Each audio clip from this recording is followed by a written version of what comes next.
Michael Kunz is with Luzerner Kantonbank. They are in Lucerne, and it's a big deal in Switzerland to have these separate canton banks, which are the heritage and fabric. He has done tours of duty extensively at the Union Bank of Switzerland and also at Credit Suisse. Mr. Kunz joins us this morning. Michael, thank you so much for coming on. Can you imagine UBS and Credit Suisse? You've worked at both. Can you imagine them merging? Frankly speaking, no.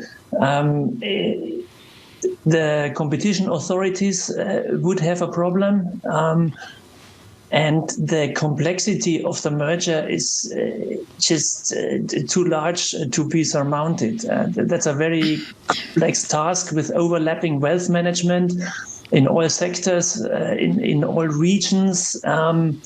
People that have been banking with Credit Suisse so far have deliberately not been banking with UBS and vice versa. And a merger of those two would see a ton of merger-related client attrition. Michael, one of the great heritage we've seen, we talked about this, I believe it was yesterday, is traditional EU executive management. And then, for example, at Deutsche Bank, Mr. Saving came in to save the day with a more verbal, more outgoing management. Is the major challenge at Credit Suisse is they're working under an old EU model and they need a new executive regime to create action to fix this crisis?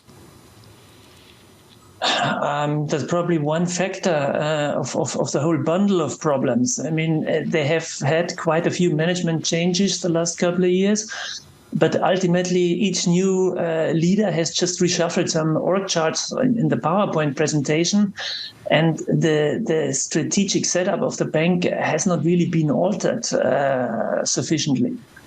Michael. And they need to get something moving. It's still not clear what this bank is supposed to look like in 2 or 3 years' time.